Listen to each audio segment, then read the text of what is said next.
The question has always been there about how to capitalize on arid land. Well, one company is attempting to do that by focusing on how to turn desert flora into essential oils. Kenya offers up a wide range of essential oils from fruits and herbs. According to findings by Grandview Research, essential oil markets worldwide are growing and will be worth $11.6 billion in 2022.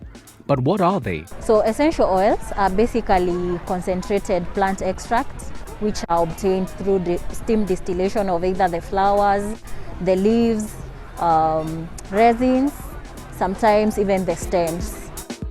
So they smell good and they're getting more and more popular. But who would buy them? I have clients who do aromatherapy, who just use them for the scents. We also have people who use it for medical purposes, like when you have colds, when you have flus, when you have muscle pains, you use it to like treat or as an alternative kind of therapy. In 2015, the Export Promotion Council estimated that the essential oil market in Kenya stood at about $90 million. Does this demand track for Agar Limited, which facilitates the collection and processing of the raw materials into essential oils? Frankincense and myrrh, which we control the entire value chain, we have capacity to do even thousands, 2,000 liters in a year, 3,000, up to I think hundreds of liters.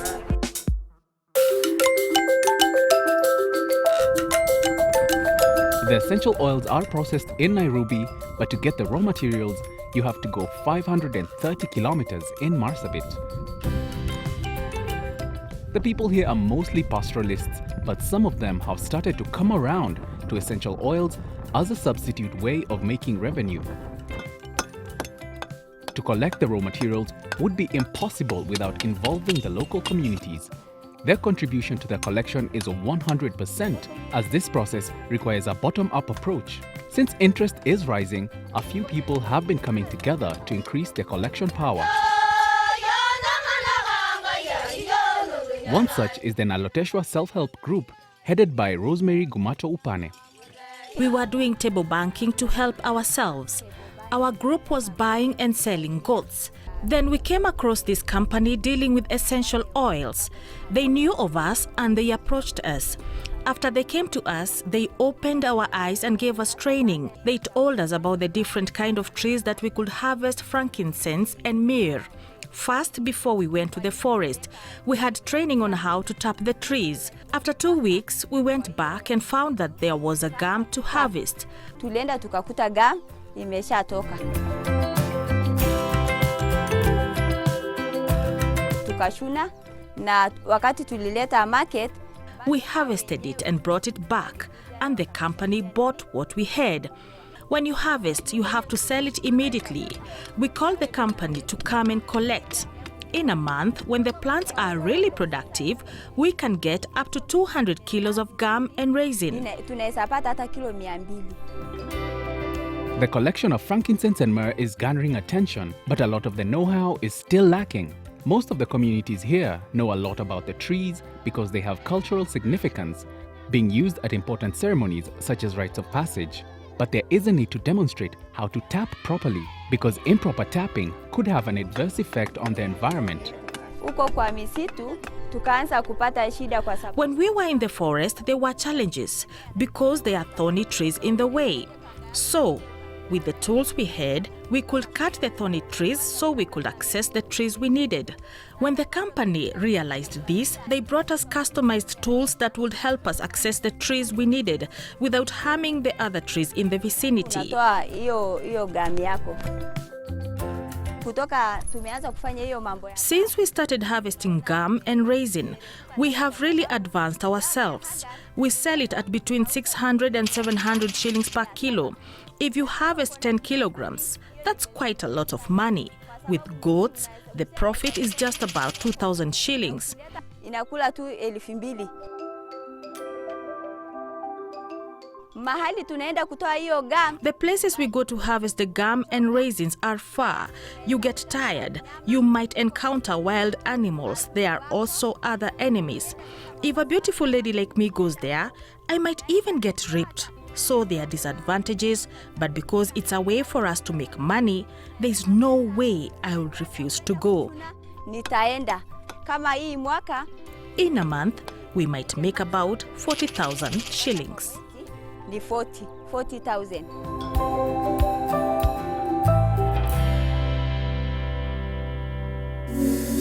On the second part of this story, we meet the founder of an essential oils company, and he tells us all you need to know to gain a foothold in this subsector. Essential oils are used for everything from hair food to freshening up your laundry. Getting these products to their customer base takes a lot of coordination, which is where Kevin Abishai, area manager for Agar, comes in, acting as a liaison between the company and the communities. So what benefit is there to these communities to actually get into the business of collecting raw material for essential oils? Gums and resins are seen as the second, it has been seen as the second thing to livelihood after pastoralism from these communities. How do you incentivize these communities to work with you? Market is the key in this business. So without market, just words will never satisfy them. So we tell them, go out, collect, then we provide the ready market. Before the company came along, there wasn't really any private sector involvement in the production of essential oils in Kenya. Founder and Managing Director Tommaso Menini takes us through what it took to get the business started and why he chose to pioneer it here. Like setting up any business, you need capital, you need good associates, people that believe in the project, you need expertise if possible. And thanks to some previous work that I've done with NGOs in the area, I knew the territory, I knew the potential. So how exactly does the business work? Collecting happens here. Behind me, we have a Boswellia neglecta, which is the trees that gives us frankincense here in Kenya. That's the frankincense tree that we can find in arid and semi-arid area. I mean, look where it grows. We have rocks on a hill and not much work right here. Of course, there is no agriculture. This is a livelihood for the communities that live around this area. Let's talk numbers. How much revenue do you generate in, let's say, a month? We really can't tell from one month to the other. Of course, it's hard to tell. We once have bought 8 tons in one go. Once I bought as little as 50 kgs a sack because we do some distillation on demand. So it depends also about the market demand. So, what are some of the challenges that are facing this industry in its entirety? I spoke to Meshak Muga, who is the Executive Secretary for the Gum Arabic and Resins Association. One reason why the production is low is because of the drought. Sometimes some of these areas face extensive drought, and you see now the production of resins is subject to some rainfall event. They require some rainfall, and then after the rainfall, then the drought following the rainfall will result into good yield of the resins that are used to produce the essential oils. Since regulation of the industry is largely lacking, what are some of the improvements that proper legislation could do to improve the industry? Through encouraging the various practitioners to be in groups in terms of to be in registered associations, and also it will be controlling issues of licensing of the trade. It will also be regulating issues of import and export, regulating issues to do with data collection, issues to do with research, training, etc. So what would it take for anyone who has their sights set on this business to make it happen? Well, I was about to say determination. That will not be enough. You need to be over-prepared. You need to do your homework. You need to know your territory. Even ethnic groups here, there is not just one. You need to know that one is different than the other. Really do your homework. Just know what your turf is and be prepared before you enter such a sector, because look where we are. Yeah, this takes a lot of planning. Now, the tip number 2, again, connected to the territory. Listen to the locals. They know better than you. They were born here. We are newcomers, we enter. We might give them something, but the owners of the knowledge, it's them, it's the communities. Tip number 3 is more of a warning, really. Again, connected to where frankincense trees are, field is tough.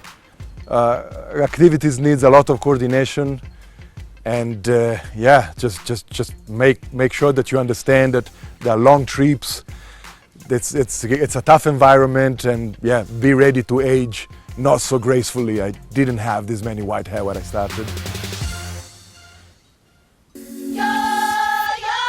That's it for this edition of Smart Money.